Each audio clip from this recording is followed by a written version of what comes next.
लेखिका मुनमुन राয়ের मेरा कुछ सामान तुम्हारे पास है। বাড়ি থেকে বেরিয়ে এসেছে ঝিনি। কোথায় যাবে জানে না, শুধু জানে এই বাড়িতে সে আর থাকবে না। এত বড় অসম্মান নিতে পারবে না সে। রাস্তা দিয়ে হনহন করে হেঁটে চলেছে ঝিনি। আর কয়েক মিনিট হাঁটলেই বাস স্ট্যান্ড। এখান থেকে বাসে উঠে পড়বে। যেমন ভাবা তেমন কাজ। শিয়ালদাহগামী একটা বাসে উঠে বসে পড়ল ঝিনি। বেরোনোর সময় মানিব্যাগ নিয়েই বেরিয়েছিল। বাস চলতে শুরু করলেই শিয়ালদহর একটা টিকিটও কেটে ফেলল। ভর দুপুর, তাই হয়তো ফাঁকা বাস। পেছন দিকের সিটে দু একজন বসে আছে। বাস চলেছে হু হু করে। চুপ করে বসে আছে ঝিনি। ঠিক এই সময় কানের কাছে কেউ জিজ্ঞেস করলো, এই বাসটা কতদূর পর্যন্ত যাবে? ঝিনি ঘাড় ঘুরিয়ে দেখল, তার পাশেই বসে আছে একজন বৃদ্ধ ভদ্রলোক। মাথা ভর্তি সাদা চুল, কালো ফ্রেমের চশমা, পরনে সবুজ পাঞ্জাবি, সাদা পায়জামা। কথাটা জিজ্ঞেস করে নিরীহ বৃদ্ধ তাকিয়ে আছে ঝিনির দিকেই। ঝিনির এখন কথা বলতে ইচ্ছে করছে না। মাথা গরম হয়ে আছে। কোনো কনস্ট্রাকটিভ কিছু মাথায় আসছে না। ভদ্রলোক উত্তরের অপেক্ষায় আছে। ঝিনি এবার বলল, শিয়ালদহ অবধি যাবে। বৃদ্ধ এবার বলল, তোমাকে একটা কথা বলবো মা। বাড়ি থেকে তুমুল ঝগড়া করে বেরিয়ে এসেছে ঝিনি। এই মুহূর্তে কেউ ভালো করে কথা বলছে, তাই হঠাৎ যেন চোখে জল চলে এসেছে। কোনো রকমে নিজেকে সামলে নিয়ে ঝিনি বলল, বলুন। বৃদ্ধ বলল, আমি শিয়ালদহ যাব, কিন্তু আমার কাছে 500 টাকার নোট। কন্ট্রাক্টর অত বড় নোট নিতে চাইছে না, তাই বলছি 500 টাকার নোটের ভাঙানি হবে তোমার কাছে। উটকো ঝামেলা। এই মুহূর্তে ঝিনি কোথায় গিয়ে উঠবে সেটাই ভেবে পাচ্ছে না। তার মধ্যে কানের সামনে এই বুড়ো ভদ্রলোক। ঝিনির ভাবনায় ব্যাঘাত ঘটল। বৃদ্ধ আবার বলল, আসলে টিকিটটা কাটতে হবে তো, সেই জন্যই বলছি। বাড়ি থেকে বেরোনোর সময় সঙ্গে করে নিজের জমানো সব টাকা নিয়ে বেরিয়ে এসেছে ঝিনি। ঝিনির কাছে এখন 7,000 টাকা আছে এবং সেটা পুরোটাই খুচরো। কিন্তু এখন এই চলন্ত বাসের মধ্যে 500 টাকা বার করা মুশকিল। সবাই তাকিয়ে থাকবে, তাই কোনো কিছু না ভেবে চিনতে ব্যাগের প্রথম চেন খুলে বাস ভাড়া বের করে বৃদ্ধের হাতে দিয়ে বলল, আপনি টিকিটটা কেটে নিন, আমার কাছে অত বড় নোটের ভাঙানি নেই। ঝিনির হাত থেকে টাকাটা নিয়ে বৃদ্ধ বলল, শিয়ালদহ নেমেই টাকাটা ভাঙিয়ে আমি তোমাকে এই টাকাটা ফেরত দিয়ে দেব। ঝিনি এই কথার কোনো উত্তর দিল না। কথা বলতে ভালো লাগছে না তার। বাড়ি থেকে বেরিয়ে আসার সময় হাতের কাছে জামাকাপড় যা পেয়েছে ব্যাগে ঢুকিয়ে নিয়েছে, আই কার্ড থেকে শুরু করে সব কিছুই। কিন্তু কোথায় যাবে সে জানে না, শুধু জানে বাড়িতে থাকবে না। কিছুক্ষণ বাস চলার পর বৃদ্ধ আবার বলল, আমাকে একটু সাহায্য করবে মা? ভীষণ ঝামেলায় পড়ে গেল ঝিনি। গোটা রাস্তা এইভাবেই যদি বুড়োটা কথা বলতে থাকে, তাহলে মাঝ রাস্তাতেই নেমে পড়তে হবে ঝিনিকে। কিন্তু কিছু জিজ্ঞেস করলে উত্তর না দেওয়াটা অভদ্রতা। আবার বৃদ্ধের দিকে ঘাড় ঘুরিয়ে তাকালো ঝিনি, তারপর বলল, কি হয়েছে বলুন? বৃদ্ধ বলল, আসলে আমি একটা ঠিকানা খুঁজছি কলকাতায়। আমাকে একটু বলে দিতে পারবে শিয়ালদা থেকে কোন বাসে উঠলে আমি সেখানে পৌঁছতে পারবো? ঝিনি এবার বলল, আমি অত ভালো চিনি না, আপনি কন্ডাক্টরকে জিজ্ঞাসা করুন। কথাটা বলে আবার জানালার দিকে তাকালো ঝিনি। ঘড়িতে এখন দুপুর 12টা। কর্মব্যস্ত মানুষ বাসের ভেতরে এবং রাস্তায় গায়ে ঘাম নিয়ে যে যার মতো ব্যস্ত। প্রত্যেকে প্রত্যেকের গন্তব্যের জন্য ঊর্ধ্বশ্বাসে ছুটে চলেছে। একমাত্র ঝিনির কোনো গন্তব্য নেই, ঠিকানা নেই।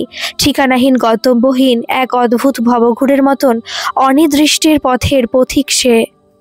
ঠিক এই মুহূর্তে কানের মধ্যে বেজে উঠল বড়দি আর বড় জয়বাবুর বলা সে দুটো বাক্য, কাল যদি মুখার্জি সাহেবের কাছে গিয়ে ক্ষমা না চাস, তাহলে খুব খারাপ হয়ে যাবে। তোর আর মায়ের এই সংসার আমি আর টেনে নিয়ে যেতে পারবো না। এই অফিসের ধরন ধারণ ভালো লাগেনি ঝিনির।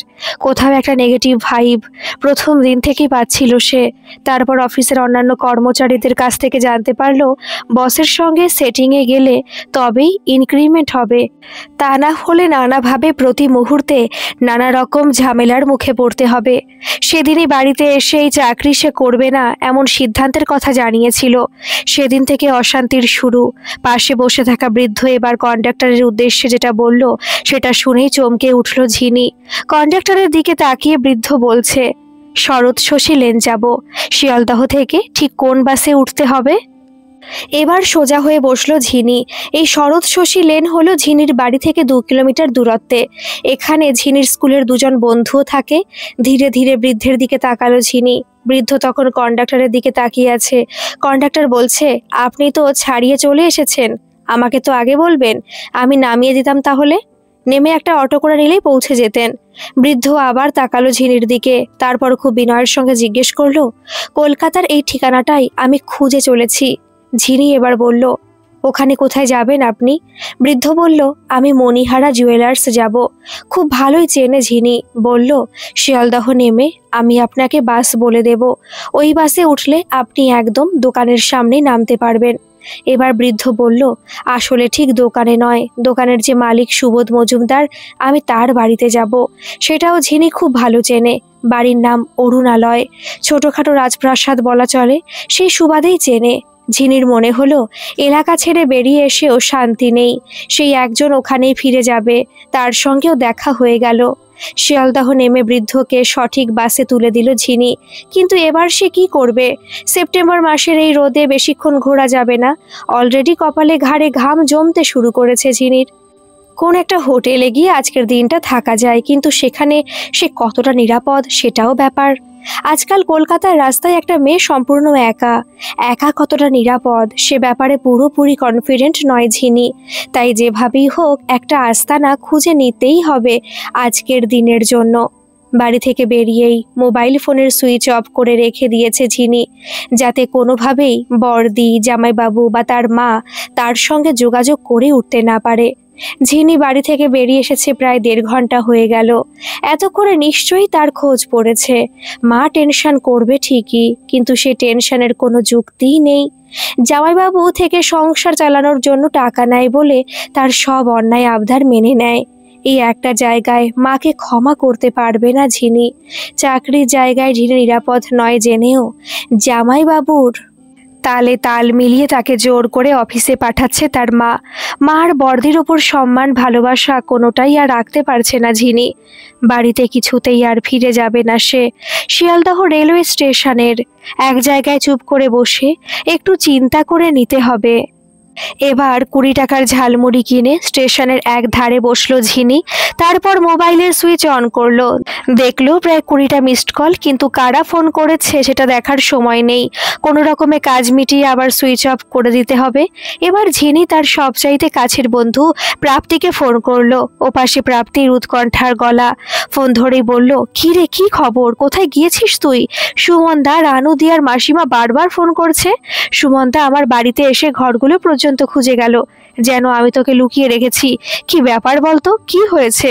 প্রাপ্তির সব কথার উত্তর এখন দিতে পারবে না ঝিনি। শুধু বলল, এখন অত কথা বলার সময় নেই, মন দিয়ে শোন।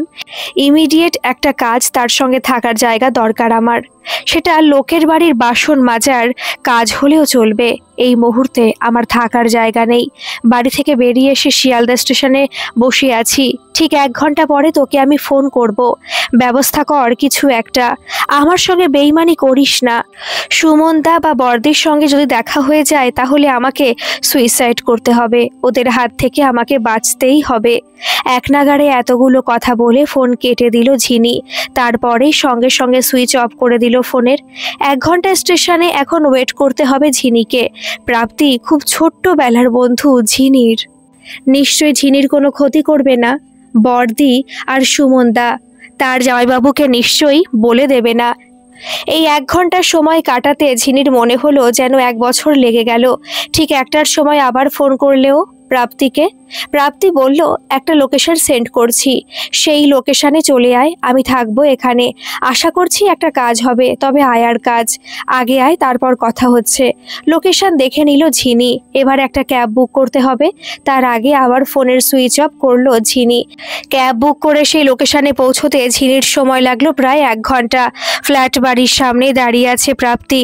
ঝিনিকে দেখে জড়িয়ে ধরলো। তারপর বলল, কি ব্যাপার, সব শুনবো, কিন্তু তার আগে বলি, এখানে তো আয়ার কাজ। রাতে তোকে ফিরে যেতে হবে। একটা লেডিস হস্টেলের খবর পেয়েছি, 2 জন রুমমেট, ছোট ঘর, সেখানেই থাকতে হবে। আপাতত এই ব্যবস্থাই করতে পেরেছি। এখান থেকে মোটামুটি রাত 8:30 নাগাদ বেরিয়ে যাবি। হস্টেলটা হাঁটা পথের ডিস্টেন্স, এই সামনেই, চল হাঁটতে হাঁটতে যাই, চিনিয়ে দিচ্ছি।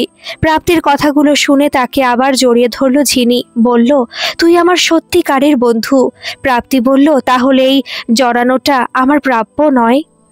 তুই বরং রম্যকে জড়িয়ে ধরিস, বিকেলে আসতে বলবো, রম্য হেল্প করেছে আমাকে। এত বিপদের মধ্যেও হেসে ফেলল ঝিনি। রম্য হলো প্রাপ্তির বয়ফ্রেন্ড, সামনের বছরই ওদের বিয়ে। ঝিনি বলল, রম্যদাকে অনেক অনেক ধন্যবাদ, আমি এই উপকার কোনোদিন ভুলবো না।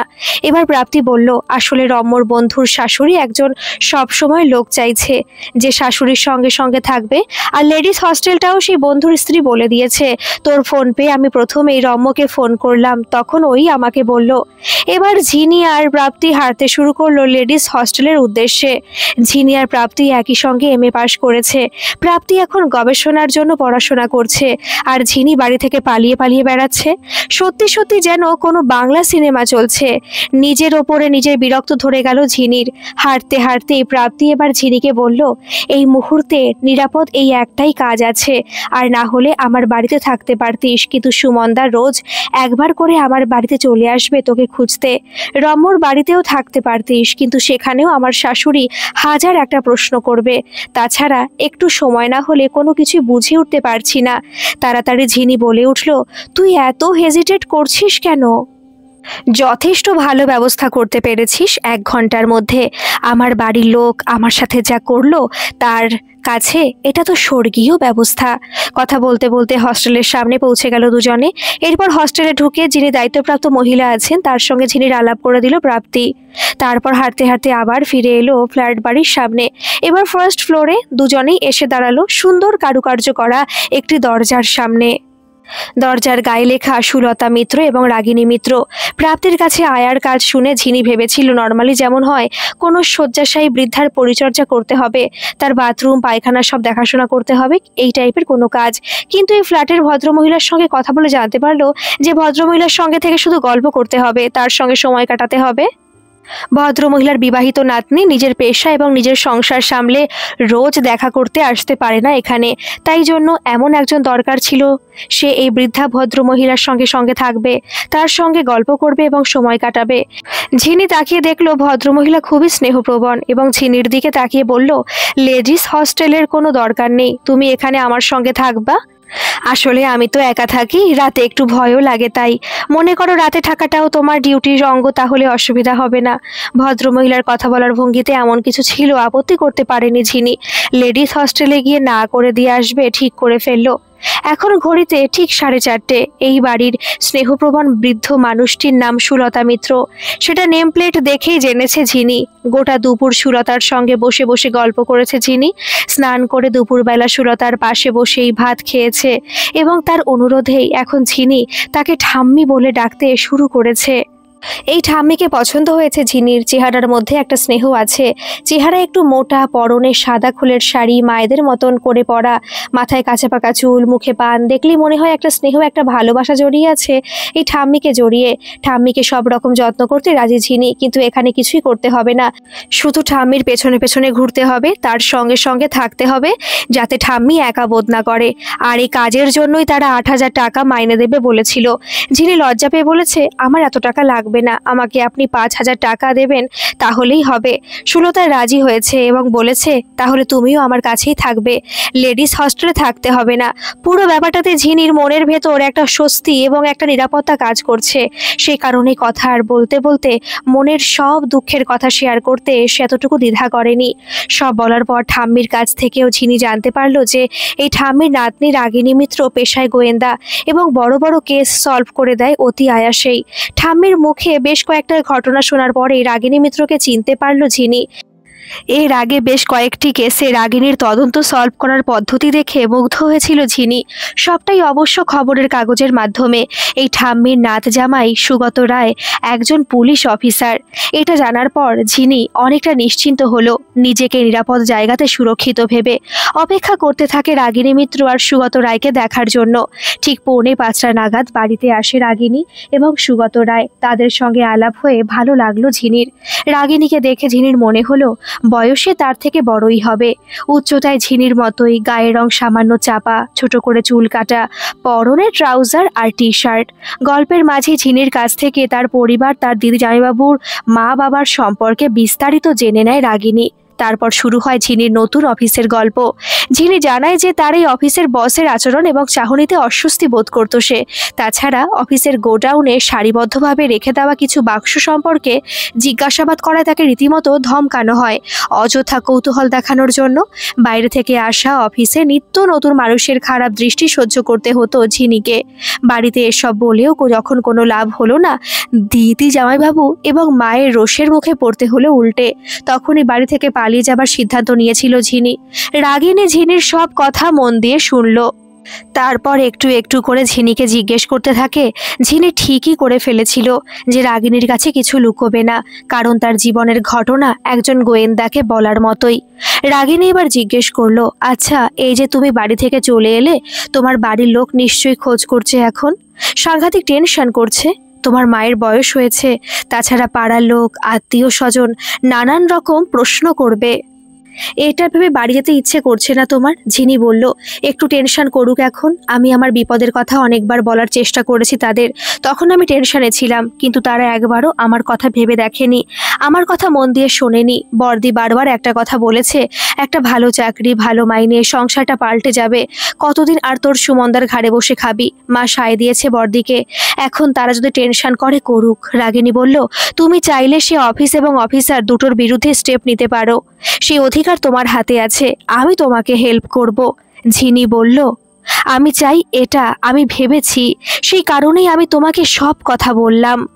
এইভাবে রাগিনীর সঙ্গে ঝিনির গল্প জমে উঠেছিল। বেশ, ঠিক সেই সময় ফোনটা আসে। ফোনে কিছুক্ষণ কথাবার্তা বলার পরে রেবাকে চা করতে বলে রাগিনী। তারপর সুলতার দিকে তাকিয়ে বলে, চা খেয়ে এখন একবার বেরোতে হবে ঠাম্মি, ফিরতে দেরি হতে পারে, টেনশন করো না। সুলতা বলল, কোথায় যাবি? রাগিনী বলল, শরৎ শশীলেন।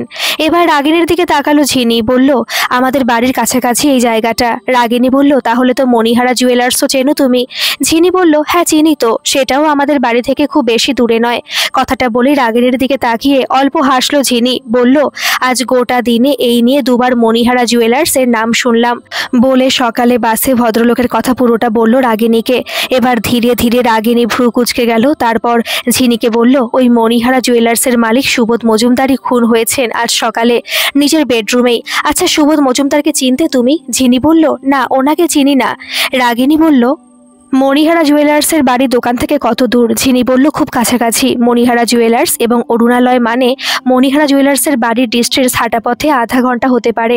রাগিনী বলল, ওখানে যেতে হবে এখন। বলতে বলতে মোবাইলের মেসেজ চেক করতে থাকে রাগিনী। তারপর একটা ছবি নিয়ে ঝিনিকে দিয়ে বলল, দেখো তো এই ভদ্রলোককে চেনো কিনা, কখনো দেখেছো রাস্তাঘাটে? রাগিনীর ফোনটা হাতে নিল ঝিনি।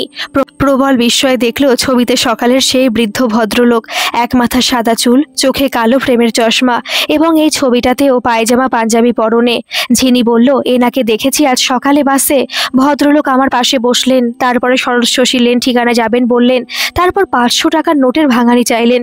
তারপর শিয়ালদাহ নামার পর আমি ওনাকে বাসে তুলে দিলাম। রাগিনী বলল, তুমি শিওর? ঝিনির বিস্ময় এখনো কাটেনি, বলল, 200% শিওর, কারণ ভদ্রলোক বারবার আমার সাথে কথা বলছিল, আর আমি বিরক্ত হয়ে বারবার ওনার দিকে তাকাচ্ছিলাম। খুব ভালো করে দেখেছি ওনাকে। রাগিনী বলল, খুব আশ্চর্য ব্যাপার, এই ভদ্রলোকই খুন হয়েছে আজ সকালে। এত অবাক ঘটনা জীবনে শোনেনি ঝিনি। বলল, ও মা, সে কি, কিভাবে, কখন? রাগিনী বলল, ওই তো হবে সকাল 11:30-12টা নাগাদ। এবার মনে মনে কিছু ভেবে নিয়ে উত্তেজিত হয়ে ঝিনি বলে উঠল, কি করে সম্ভব? কারণ আমি বাড়ি থেকে বেরিয়েছি 11:45, বাসে উঠেছি 12টা। আমার খুব ভালো মনে আছে, বাড়ি থেকে বেরোবার জন্য যখন হাতে ঘড়ি লাগাচ্ছিলাম তখন আমি সময় দেখেছি ভালো করে। এরপর আমি শিয়ালদা পৌঁছেছি, তখন তো 12:30 বাজবেই, যদিও ওই সময় আমি সময়টা দেখিনি। এরপর আমি ভদ্রলোকে বাসে তুলেছি। ভদ্রলোকের শরৎ শশী লেনে পৌঁছতে অন্তত 1.5 ঘন্টা তো লাগবেই, অথচ তুমি বলছো উনি খুন হয়ে গেছেন 11:30 নাগাদ। এটা কি করে সম্ভব? বাড়ির নাম অরুণালয়, রাজপ্রাসাদ বলাই যায়। এটাই হলো মণিহারা জুয়েলার্সের মালিকের বাড়ি। গেট দিয়ে বাড়ির ভেতর ঢুকলে দুপাশে সবুজ ঘাসের গালিচা। বেশ খানিকটা যাওয়ার পর বাঁদিকে গাড়ি দাঁড়ালে ডান দিকে বাড়ির প্রবেশ পথ। আজ এই বাড়ির ছবিটা একেবারেই আলাদা। বাড়ির ভেতরে এবং বাইরে প্রচুর পুলিশ। মণিহারা জুয়েলার্সের যিনি মালিক সুবোধ মজুমদার, তিনি আজ সকালে 11টার সময় মারা গিয়েছেন। ঘরের মধ্যে তাকে মৃত অবস্থায় পাওয়া যায়। বাড়ির লোকের বক্তব্য, কখনোই স্বাভাবিক মৃত্যু নয়। সুবোধ মজুমদারের একটি ছেলে, নাম দিব্যজ্যোতি, সেই ব্যবসা দেখাশোনা করে। রাগিনীর কাছে সুবোধ মজুমদারের মৃত্যুর সংবাদ শুনে এবং রাগিনীর ফোনের ছবিতে সুবোধ মজুমদারের চেহারার সঙ্গে বাস যাত্রীর হুবহু মিল পেয়ে কিছুতেই ঘরে চুপ করে বসে থাকতে পারল না ঝিনি। একরকম জোর করে বেরিয়ে এলো রাগিনীর সঙ্গে। এই বাড়িতে যখন রাগিনী আর ঝিনি এসে উপস্থিত হয়েছে, তার অনেক আগে সুগত চলে এসেছে। অন ডিউটিতে কোনো কেসেই মার্ডার স্পটে সুগত খুব একটা কথা বলে না রাগিনীর সঙ্গে, তাই রাগিনীও সুগতকে পাত্তা না দিয়ে চুপচাপ বাইরের লনের একপাশে দাঁড়িয়ে রইল ঝিনিকে সঙ্গে নিয়ে। কিছুক্ষণ পরে রাগিনীকে দেখতে পেয়ে এগিয়ে এলো মাহিরা। তারপর কাছে এসে বলল, তুমি কখন এলে রাগিনীদি? আমি ফোন করতে যাচ্ছিলাম তোমাকেই। এখানে ভর্তি পুলিশ, তুমি ভেতরে চলো। আমি দিব্যদা আর আমার দাদাকে তোমার কথা বলেছি, দিব্যদার সঙ্গে তোমার আলাপ করিয়ে দেবো, চলো। মাহিরা হলো দিব্যজ্যোতির ঘনিষ্ঠ বন্ধু ইন্দ্রর বোন। দুই পরিবারের ঘনিষ্ঠতা বহুদিনকার। এবার ঝিনির দিকে তাকিয়ে রাগিনী বলল, অ্যাকচুয়ালি মাহিরাই আমাকে ফোনটা করে। এই কেসটা মাহিরাই অনুরোধে নিতে হয়েছে। মাহিরা একটু আগে হাঁটছে, পেছনে চলছে রাগিনী আর ঝিনি। বাড়ির ভেতরে ঢুকে ঝিনি দেখলো ঠিক যেন হিন্দি সিনেমার কোনো শুটিংয়ের সেট। বিশাল বড় হলঘর, ঠিক একটা খেলার মাঠের সাইজের। দরজার সামনে দাঁড়ালে সেই হলঘরের একদম শেষে যেখানে গিয়ে চোখ আটকায়, সেখানের দেওয়াল সম্পূর্ণ কাচের। সেই কাচের দেওয়ালের ওপাশে সবুজ ঘাসের লন, যেখানে চেয়ার টেবিল পাতা এবং সেখানে দু একজন পুলিশ রয়েছে। হলঘরের মাঝামাঝি বিশালাকার লেদারের সোফা, মাঝে কাচের টেবিল। মাথার ওপরে ঘরের যে রূপ, সেদিকে তাকাতেই ঝিনি দেখল একেবারে অনেক উঁচুতে মাথার ওপরে ঘরের ভেতরের দিকেই দুদিকে দুটো ব্যালকনি। মানুষের বাড়ি এত বড় হয় আগে জানতো না ঝিনি। ঠিক এই সময় রাগিনীর ছোঁয়ায় সম্বিত ফিরল ঝিনির। তাকিয়ে দেখল এই মুহূর্তে রাগিনীর পাশে দাঁড়িয়ে আছে অদ্ভুত গম্ভীর দেখতে এক ছেলে। রাগিনী আর ঝিনির থেকে অনেকটাই লম্বা, মেদহীন শরীরে, পরনে টি শার্ট আর জিন্স। ছেলেটির মাথায় চুল একদম ছোট করে কাটা, ঠিক যেমন মিলিটারিদের থাকে। গালে ট্রিম করা অল্প দাড়ি, চোখে চশমা, দেখতে ভীষণ রাফ এবং কঠিন। ছেলেটি রাগিনীর দিকে তাকিয়ে বলল, আমার কোনো সমস্যা নেই, আপনি যদি কথা বলতে চান আমি ব্যবস্থা করব। রাগিনী কথা বলতে চায় এবং সেটা এখনই। এটা শোনার পর এই অরুণালয়ের বলা যায় লাইব্রেরি, সেখানেই বসলো রাগিনী, ঝিনি আর সে কঠিন দেখতে ছেলেটি। সিঁড়ি দিয়ে উপরে উঠে করিডোরের শেষ মাথায় এই ঘর। ঘরটির সমস্ত দেওয়াল জুড়ে ওপর থেকে নিচ পর্যন্ত বইয়ের সেলফে ঠাসা বই। ছোট্ট ছোট্ট অ্যালুমিনিয়াম সিঁড়ি, প্রত্যেকটা সেলফের গায়ে লাগানো। একপাশে চেয়ার টেবিল পাতা, সেখানেই বসেছে রাগিনী আর ঝিনি। যে কথাটা মনে মনে ভাবছিল ঝিনি, সেই কথাটা ছেলেটাকে প্রথমে জিজ্ঞেস করলো রাগিনী, আচ্ছা এই এত বড় লাইব্রেরি, আপনাদের বাড়িতে বই পড়ার অভ্যেস সকলেরই খুব বেশি তার মানে? ছেলেটি বলল, অভ্যেসটা আমার একার। বাবা বই কিনে সাজিয়ে রাখতে পছন্দ করতেন, কিন্তু ধৈর্য ছিল না তাই পড়তেন না। আমি বই পড়তে ভালোবাসি, সময় পাই না, সেটা অন্য ব্যাপার। অল্প হেসে রাগিনী বলল, সেটাই ভাবছিলাম, জুয়েলারির ব্যবসায়ীদের বই পড়ার অভ্যেস থাকে, মানে সময় থাকে। এটা বেশ লাগলো। ছেলেটি হাসছে, বলল, প্রফেশনাল আর পার্সোনাল চয়েস আলাদা হতেই পারে, এটা সবসময় যে মিলবে তার কোনো মানে নেই। এবার রাগিনীও হাসলো, তারপরে বলল, আলাপ করিয়ে দিই, ওর নাম ঝিনি। এবার ঝিনির দিকে তাকিয়ে রাগিনী বলল, উনি হলেন সুবোধ মজুমদারের ছেলে দিব্যজ্যোতি মজুমদার। দিব্যজ্যোতি এবার রাগিনীর দিকে তাকিয়ে বলল, পুলিশের উপর ভরসা আমার খুব যে আছে তা নয়, কিন্তু রানা আপনার খুব প্রশংসা করলো, আর মাহিরাও চাইছে আপনি এই কেসটা নিন। আপনি সব রকম সাহায্য আমার কাছ থেকে পাবেন, ফিস নিয়ে ভাববেন না, শুধু বাবার মৃত্যুর কারণটা আমার জানা দরকার। রাগিনী বলল, সকালে কখন জানলেন ঘটনাটা? একটু ডিটেলস জানতে পারলে ভালো হতো। কিছুক্ষণ চুপ করে থেকে দিব্যজ্যোতি বলতে আরম্ভ করলো, নর্মালি আমি 12টায় দোকানে যাই, 9:30 নাগাদ ঘুম থেকে উঠি, চা খেয়ে নিউজ পড়ি, তারপর ব্যবসায়িক ফোন থাকে। 11:30টায় স্নান করতে যাই, 12টায় দোকানের জন্য বেরিয়ে যাই। আজ সকালে সবকিছু নর্মাল ছিল। স্নান করতে যাবার সময় আমাদের বাড়িতে রান্নাঘর সামলে রাখেন ময়নাদি আমাকে এসে বললেন যে বাবা এখনো ঘুম থেকে ওঠেনি। ভেতর থেকে দরজা বন্ধ। আমরা সকলে অনেক ডাকাডাকি করলাম, লাভ হলো না। তারপর আমি, আমার ড্রাইভার, বাড়িতে নিচের দুজন সিকিউরিটি সবাই মিলে দরজা ভাঙা হলো। রাগিনী বলল, কি দেখলেন? দিব্য বলল, বাবাকে দেখে 1 সেকেন্ডেই আমি বুঝে গিয়েছিলাম বাবা নেই। যেভাবে বডি বিছানায় পড়েছিল যে কেউ বুঝতে পারবে। রাগিনী বলল, কি মনে হলো আপনার যে কিভাবে মারা হয়েছে? দিব্য বলল, চোখ মুখের পজিশন দেখে আপনিও বলতে পারতেন, মুখে বালিশ চাপা দিয়ে। রাগিনী বলল, আপনি শুরুতেই বুঝতে পেরেছিলেন তাহলে? দিব্য বলল, বললাম যে আপনিও বুঝতে পারতেন। বাবার বিছানায় 3টে তাকিয়া এক্সট্রা থাকতো, সেগুলোর পজিশন বলে দিচ্ছিল বিছানায় অন্য কেউ ছিল। রাগিনী বলল, পোস্টমর্টেম রিপোর্ট করে দেবে, কিছু বলল? দিব্য বলল, চাপ না দিলে এসব কাজ কবে আর তাড়াতাড়ি হয়েছে, কাল পরশু চলে আসা উচিত। রাগিনী বলল, যে ঘরে ঢুকেছিল সে বেরোলো কোথা থেকে? কারণ আপনার বাবার ঘরে তো দরজা বন্ধ ছিল ভেতর থেকে।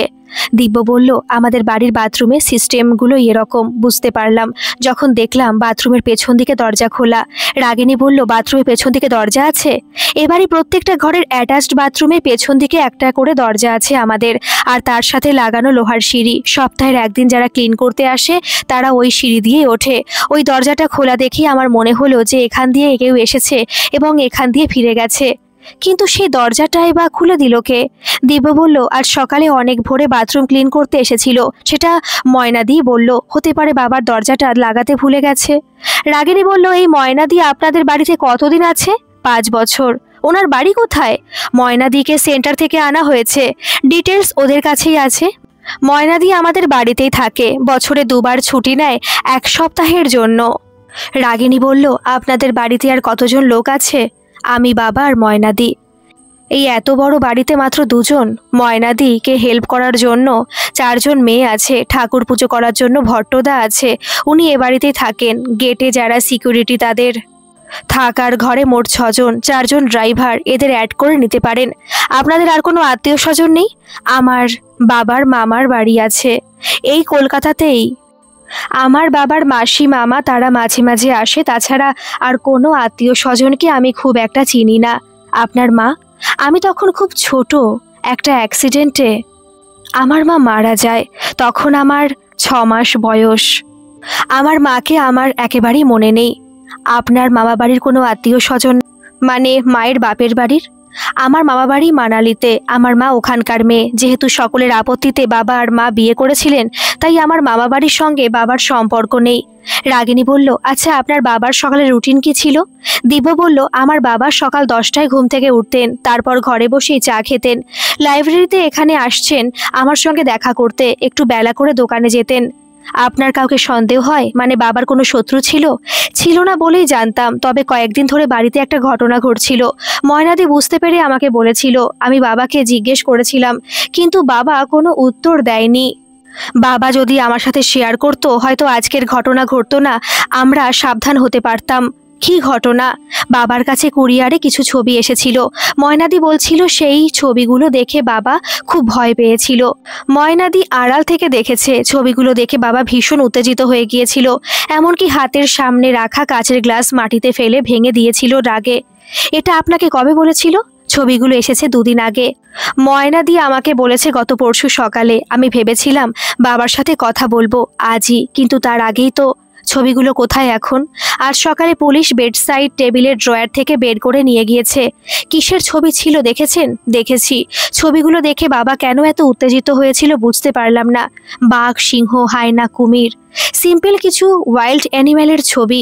ঠিক এই সময় দিব্য বলল, আপনারা চা না কফি কোনটা নেবেন? অবাক লাগছে ঝিনির, সকালবেলা বাবা মারা গেছে, ছেলেটার কোথাও কোনো শোক নেই, ছেলেটার মুখে কোথাও কোনো দুঃখ বা বিষণ্ণতা কিছুই নেই। কি অদ্ভুত আবেগহীন, কঠিন টাইপের। খুব খারাপ লাগছে ছেলেটাকে। বড় বড় ব্যবসায়ীরা হয়তো এরকমই হয়। রাগিনী কিছুই খাবে না বলে দিল দিব্যকে। এবার রাগিনী দিব্যর দিকে তাকিয়ে বলল, আপনাকে আরেকটা কথা বলার ছিল। আসলে ঝিনি সকালবেলা এমন একজনকে দেখেছে যাকে দেখে ওর মনে হচ্ছে যে সে হুবহু আপনার বাবার মতো দেখতে। রাগিনীর কথা শুনে এবার নড়ে চড়ে বসলো ঝিনি। সে ভাবছিলই যে এখনো রাগিনী তার কথাটা বলছে না কেন। এতক্ষণ রাগিনীর দিকে তাকিয়ে তাকিয়ে কথা বলছিল দিব্য, একবারের জন্য ঝিনির দিকে তাকায়নি। রাগিনী বলার পর এবার ঝিনিকে এক ঝলক দেখে নিয়েই আবার রাগিনীর দিকে তাকিয়ে বলল, বেশ, কিন্তু এতে আমার কিছু বলার নেই। রাগিনী বলল, ঝিনির ধারণা সে আপনার বাবাকেই দেখেছে সকালে। দিব্য বলল, কখন, মানে সময়টা? এবার ঝিনি বলল, 12টা, সোয়া 12টা নাগাদ। এবার অল্প হেসে দিব্যজ্যোতি বলল, এটা কোনো হরর মুভির স্ক্রিপ্ট নিয়ে তো আলোচনা হচ্ছে না যে এই ধরনের কিছু সম্ভাবনা থাকতে পারে? অবশ্যই উনি যাকে দেখেছেন তিনি অন্য কেউ, যার সঙ্গে আমার বাবার মিল আছে। রাগিনী আবার বলল, আপনার বাবার কোনো ছবি থাকলে আরেকবার দেখতে চাই। ঠান্ডা গলায় দিব্যজ্যোতি বলল, মাহিরা, রানা দুজনেই আপনার প্রশংসা করেছিল, তাই এতটা সময় দিলাম আপনাকে, কিন্তু এখন মনে হচ্ছে ভুল করছি। এনিওয়ে, আপনি ছবি চাইছেন, আমি আনিয়ে দিচ্ছি। দিব্যজ্যোতির কথা শেষ হওয়ার সঙ্গে সঙ্গে ঘরের মধ্যে ঢুকে এলো 19-20 বছরের একটি ছেলে। ছেলেটির দিকে তাকিয়ে দিব্য বলল, ওপাশে অ্যালবাম আছে, দুটো অ্যালবাম নিয়ে আয়। কারেন্ট আনবি? ঝিনি যেখানে বসে আছে তার ঠিক পেছন দিকেই বইয়ের সেলফের দেওয়াল, সেই দেওয়ালের ওপাশে চলে গেল ছেলেটি। তারপর দুটি অ্যালবাম নিয়ে ফিরে এলো। অ্যালবাম দুটোই হাত বাড়িয়ে নিল ঝিনি। তারপর অ্যালবাম খুলে সামান্য উত্তেজিত গলায় বলে উঠল, আমি একদম এই ভদ্রলোককেই দেখেছি, এর মধ্যে কোনো সন্দেহ নেই। ঝিনির কথা শেষ হলো না, তার আগে দিব্যর কঠিন গলা শোনা গেল। ঝিনির দিকে কঠিন চোখে তাকিয়ে আছে দিব্য। বলল, শশ, গলা নামিয়ে কথা বলুন। সকালে যে মারা গিয়েছেন তিনি আমার বাবা। প্রায় 1000 লোক তার ক্রিমেশনে ছিল। আপনার হাতে যার ছবি তিনি সেই মানুষটি। এই সময় ঝিনি আবার কিছু বলতে যাবে, তার আগে রাগিনীর দিকে তাকিয়ে দিব্য বলে উঠল, ওনাকে নিয়ে চলে যান, আমি খুব বেশিক্ষণ ভদ্র ব্যবহার করতে পারবো না। এবার রাগিনী বলল, জাস্ট একটা কথা। দিব্যজ্যোতি বলল, বলুন।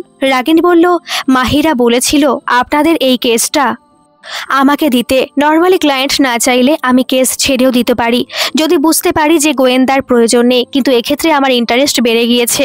আমি আমার মতো একটু কাজ করতে চাই। আপনি এত রিয়াক্ট করলে আমার কাজে বাধা হবে। আপনার কথা সত্যি, তিনি মারা গিয়েছেন, তাকে নিয়ে আলোচনা হওয়ার প্রয়োজন নেই, ঠিক, কিন্তু ঝিনি যাকে দেখেছে সে কে তাহলে? সত্যি একজন মানুষের সঙ্গে আরেকজন মানুষের এত বহু মিল থাকতে পারে, এই ব্যাপারটা আমি একটু খতিয়ে দেখতে চাই।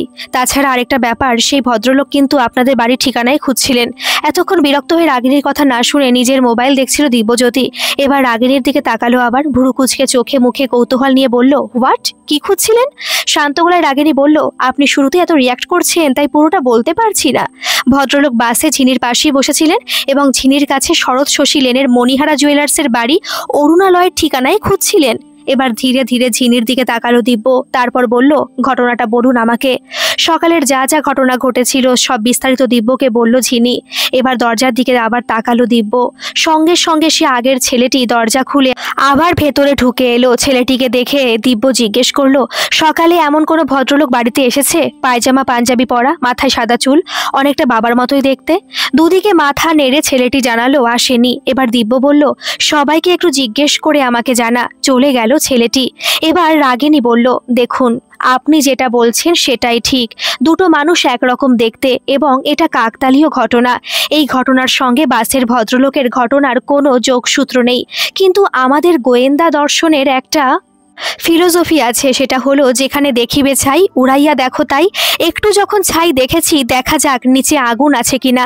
দিব্য বলল, বুঝেছি, কি করবেন করুন, কিন্তু আমার পরিবারের সম্মানে যেন এতটুকু আঁচ না লাগে। অবশ্য পরিবার বলতে আমি একা, অ্যাজ সাচ আমার কেউ নেই। রাগিনী বলল, থ্যাংক ইউ। বাড়ির আর সকলের সাথে একবার কথা বলতে চাই, আপনাদের যত পরিচারক পরিচারিকা রয়েছেন সকলের সঙ্গে। দিব্য বলল, আপনি এখানে বসুন, আমি বেরিয়ে গিয়ে একজন একজন করে পাঠিয়ে দিচ্ছি। তবে দেখবেন এমনিতেই সবাই ভয় পেয়ে রয়েছে, এক্সট্রা ভয় চাপিয়ে দেবেন না। এরাই এই বাড়িটা চালায়, এই সংসারটা চালায়, আমি তো নামমাত্র আসি আর যাই। ঠিক এই সময় সে ছেলেটি আবার এলো। তারপর দিব্যর দিকে তাকিয়ে বলল, দাদা, ওই রকম দেখতে কেউ আসেনি, রানাদা মাহিদি বাইরে। দিব্যর হাতের ইশারা দরজা খুলে গেল। ঘরে ঢুকলো মাহি, কিন্তু একই, মাহির পাশে কে? ভালো করে দেখলো ঝিনি, কোনো ভুল নেই। ঝিনির অফিসের বস রণজিৎ গুহ। এক মুহূর্ত না ভেবে উঠে দাঁড়িয়ে পড়লো ঝিনি। তারপরেই বই দেখার ছুতোয় পাশের সেলফের পাশ দিয়ে ধীরে ধীরে লাইব্রেরির ওপাশে চলে গেল। অসম্ভব ভয় করছে ঝিনির। যেখানে বাঘের ভয় সেখানেই সন্ধে হয়। রণজিৎ গুহকে এতটুকু আশা করেনি এ বাড়িতে। তার মানে দিব্যজ্যোতির বন্ধু রণজিৎ গুহ, এরা কেউ ভালো লোক নয়। ভালো লোক হলে নিজের বাবার মৃত্যুতে চোখে জল থাকতো দিব্যজ্যোতির। রাগিনীকে সবটা খুলে বলতে হবে ঝিনির। এই রণজিৎ গুহ অফিসে ইল্লিগাল জিনিসের স্মাগলিং করে, তাছাড়া মেয়েদের নোংরা চোখে দেখে। এই রণজিৎ গুহ এখানে কেন? এরা কেউ লোক ভালো না। এখান থেকে ইমিডিয়েট বেরিয়ে যেতে হবে। রণজিৎ যদি একবারও ঝিনিকে দেখে ফেলে তাহলেই বিশাল বিপদে পড়ে যাবে ঝিনি। রণজিৎ ঠিক তার জামাইবাবু সুমনকে বলে দেবে সব, এবং তার দিদি আর জামাইবাবু আবার জোর করে ঝিনিকে রণজিতের অফিসে পাঠানোর চেষ্টা করবে। বড় বড় লোকের বড় বড় ক্ষমতা। ঝিনিকে তখন রাগিনীও বাঁচাতে আসবে না। ঠিক এই সময় দেওয়ালের ওপাশে কথা কানে এলো ঝিনির। মাহিরা জিজ্ঞেস করছে, আরে তোমার সাথে যে মেয়েটি ছিল কোথায় গেল? খুব স্বাভাবিক গলায় রাগিনী বলল, ঝিনি বোধহয় বই পড়তে ভালোবাসে, তাই বোধহয় লাইব্রেরি ঘুরে দেখতে গেছে। অনেকক্ষণ এক জায়গায় বসে থেকে পা ব্যথা হয়ে যেতেই পারে। ঠিক তখনই রণজিৎ গুহর গলা। কি নাম বললেন? রাগিনী বলল, ঝিনি। রণজিৎ বলল, এই শরৎ শশী লেনের বাসিন্দা কি? সম্ভবত, তাহলে আমি চিনি, একবার ডাকুন। সর্বনাশ, আর এখানে থাকা যাবে না। এবার বড় বড় পা ফেলে লাইব্রেরির পেছন দিকে চলে এলো ঝিনি। যাওয়ার সময় শুনতে পেল রাগিনী বলছে, না না, এদিকে থাকে না। সঙ্গে সঙ্গে দিবজ্যোতি বলে উঠল, কিন্তু আপনি বলছিলেন সকালেই কাছাকাছি বাস স্ট্যান্ড থেকে বাসে উঠেছে। আর দাঁড়াতে পারলো না ঝিনি, বাথরুমে ঢুকে গেল। লাইব্রেরির এপাশে যে বাথরুম, এদিকে না এলে জানতেই পারতো না। বাথরুমে ঢুকে বেসিন খুলে চোখ মুখে জল দিল ঝিনি। কি করবে এখন ঝিনি? সবাই এই ঘরেই রয়েছে। বাথরুম থেকে বেরিয়ে ওপাশে গেলে ঝিনিকে দেখতে পেয়ে যাবে রণজিৎ গুহ। ঠিক তখনই চোখে পড়ল বাথরুমের বেসিনের পাশে আরেকটা দরজা। সম্ভবত লাগোয়া সিঁড়ি থাকবে নেমে যাওয়ার। এই দরজার কথাই বলছিল দিব্য। ভাবতে ভাবতে দরজাটা খুলে ফেলল ঝিনি। ঠিক তাই, এত রাতে অন্ধকারে ভুল হলো না ঝিনির। দরজার নিচে লোহার সিঁড়ি, সেই সিঁড়ি দিয়ে শেষ হয়েছে সবুজ ঘাসের লনে। আশেপাশে কেউ নেই। কিছু না ভেবে সিঁড়ি দিয়ে নামতে শুরু করলো ঝিনি। একদম নিচে নেমে এসে বুঝতে পারলো এটা বাড়ির পেছন দিক। এপাশে লোক তেমন নেই। যেমন ভাবে হোক কোথাও একটা লুকিয়ে থাকতে হবে। আসার সময় বুদ্ধি করে ব্যাগটাও নিয়ে আসেনি, ফোনটা ব্যাগের মধ্যেই রয়ে গেছে। আধো অন্ধকারে সবুজ ঘাসের মাঠের উপর দিয়ে খালি পায়ে ধীরে ধীরে হাঁটতে শুরু করলো ঝিনি। রাগিনীকে যে কোনো রকমে খবর দেবে সেটাও পারল না। কয়েক মিনিট হাঁটার পরে দেখলো এক জায়গায় পাতাবাহারের ঝোপ, কেউ দেখতে পাবে না ভেবে ওই ঝোপের আড়ালে বসে পড়ল ঝিনি। ফোন নেই যে ফোন নিয়ে বসে থাকবে, তাই অগত্যা মাথার উপরে তাকিয়ে আকাশ দেখলো ঝিনি। সেখানে হাজার হাজার তারা দেখতে পেল। আজ আকাশে মেঘ নেই, তাই তারা স্পষ্ট। তারা দেখেই এখন সময় কাটাবে ঝিনি। এটা ভেবে আস্তে আস্তে ঘাসে মাথা রেখে শুয়ে পড়ল ঝিনি। ভেবে নিল ঠিক আধা ঘন্টা পরে এখান থেকে উঠে বাড়ির সামনের দিকে গিয়ে রাগিনীর খোঁজ করবে। রাগিনীর সঙ্গে তাকে সবাই দেখেছে এই বাড়িতে ঢুকতে, কাজেই কেউ কিছু বলবে না। আর রাগিনীর সামনে রণজিতের মুখোমুখি হলে তখন অবস্থা বুঝে ব্যবস্থা করা যাবে। এটা ভেবেই আকাশের দিকে চোখ রেখে দুহাত দুদিকে ছড়িয়ে দিল ঝিনি। ঠিক তখনই হাতে কিছু ঠেকলো। কি ঠেকলো হাতে, এটা বোঝার জন্য নিজের হাত দিয়েই সে জিনিসটা স্পর্শ করার চেষ্টা করলো ঝিনি।